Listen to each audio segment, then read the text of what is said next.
All right, guys, today we're going to go over exactly why you keep relapsing and exactly what we need to do in order to work toward ending it completely. And I hope the Lord Jesus edifies your mind throughout this presentation today.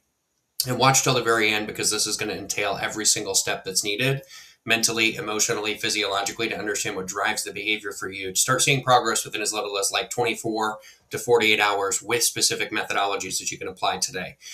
So this is not a willpower problem like most people think. It's not a discipline problem. It's not a location problem.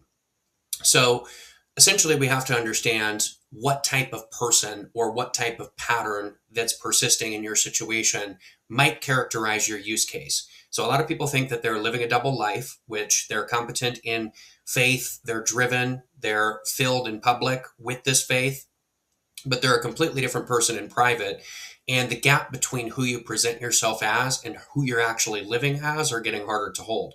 There's a marriage gap, there's a lack of presence, emotional and mental intimacy, and interpersonal polarity. There's obviously a faith fracture.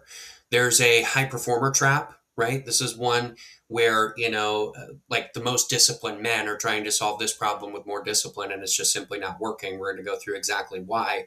That then creates a fog. There's a low level numbness, there's a muted drive. You function fine, but you're operating at maybe 60%. And the rest is being consumed by this pattern, and the energy it takes makes it tough to hide. So then from there, we understand that every approach that you've tried was aimed at just managing the behavior. And the behavior is not the problem in the first place. It's a maladaptive solution to solve the input pressure that we're getting in the mental system, emotional system, or physiological system. So the trigger pattern fires, such as stress, loneliness, boredom, late at night, these are just general categories. Each person's situation is different and each pattern is different based on the reasons why each person uses. And the Lord Jesus and the way that God designed us is so intelligent that there are very specific cues and responses that develop as a result of this. But the body responds. So the chest tightens, the gut braces, the pressure builds. This is the part that most brain based trigger tactics and one size fits all solutions completely overlook. So then the pattern fires, or the behavior releases the external pressure or the internal pressure. So there's a temporary exit, but then causing a consequence. So the source gets untouched, charge builds, same cycle. You're just trying to suppress it with more discipline, and this happens every single time. So there's a core mechanism to this. The pattern is not a decision, right? It's a body completing an incomplete physiological process. So it's stored as an emotional charge, could be grief, disconnection, rage, fear, that never got a full exit that then is encoded in the neuromuscular system. So there's a neurosomatic process that's required to solve this, and 99% of solutions are not psychodynamic this day and age, sadly. But it builds pressure in areas like the chest, jaw, pelvis, the regions associated with whatever fires when you use. And you can probably reference this if you go through my pattern mapping training in another video on the YouTube channel. But the body has learned one very specific way to release it. So willpower does not reach this. Accountability does not reach this. Accountability with nothing to stay accountable toward. Brain-based trigger tactics do not reach this because none of them go where the pressure is actually generated.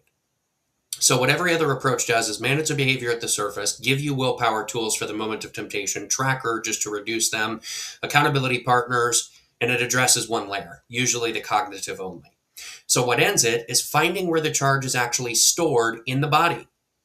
Give the pressure a complete physiological exit, which looks different for each person. Identify the character wound that's driving the pattern, rewire desire at the soul and psyche level, and address all four layers simultaneously. So how do we do this, and what are the actual layers? Well, firstly, there's a character wound. There's a body structure correlating to stressors, traumas, and experiences from as early as adolescence to adulthood. But Wilhelm Reich identified 5 character structures, Dr. Wilhelm Reich. 5 ways that the body has learned to armor itself around early wounds. And these are the exact reasons why we reach out to improper coping mechanisms in order to temporarily cover up the problem that we should be taking responsibility to cope with properly. So you see how it's a polarity between dependency versus responsibility. Dependency is instant gratification, improper coping mechanisms, and vices, which hold a grip on you and then create a consequence or negative outcome in life. Responsibility is taking responsibility to solve the underlying problem with delayed gratification and virtue applied, which creates fruit and fulfillment that you can actually see tangibly and builds much more momentum very, very quickly. So the somatic armoring, or the holding patterns, are within the nervous system in the body. So the body holds what the mind never fully processed. An emotional charge that doesn't get a complete exit gets stored physiologically as tension in the jaw, compression in the chest, bracing in the gut. We're going to give you specific exercises to work to release this, and you'll notice emotions coming up correlating to these practices as well.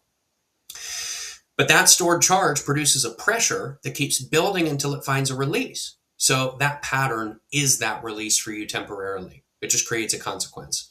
So then it creates disordered desire within the soul and psyche. So the desire itself is not the problem. The desire for beauty, connection, intimacy, and presence, these are good desires aimed at the wrong object. So the pattern persists not because the desire is evil, but because the soul has never been shown how to want correctly. As Thomas Aquinas would say, the passions or concupiscible appetite get disordered to desire the lower good over the highest good. Our intimate nature should be ordered toward agape love in the marital act as the primary end, or telos. Teleology is referring to the end of a particular nature or faculty. So the primary end would be intimacy and having children. There are secondary ends, such as the moral end, the spiritual end, and the other temporal ends, but I digress. The pattern persists not because the desire is evil, but because the soul has not been shown how to want correctly. So Aquinas called this disordered desire, the will reaching for real goods through a broken path.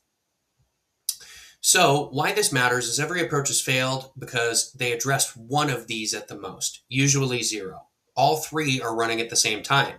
Isolating one without the others leaves the pressure source intact and the pattern comes back. This is not a failure of discipline, it's a failure of target. So essentially, here's how we're going to work towards solving this. We have to apply decision rewiring in the cognitive layer. There's another whole video that goes through this called Rewiring the Decision-Making Process on my channel. This is not willpower.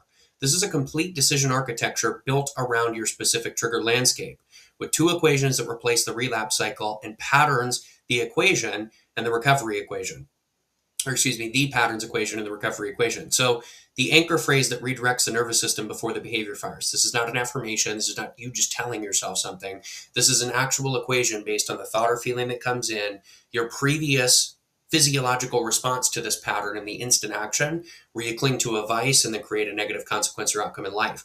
The virtue paradigm would be the thought or feeling comes in, we understand the exact source, we apply the proper methodology through virtue, taking action based on what we value to produce fruit and fulfillment in real life.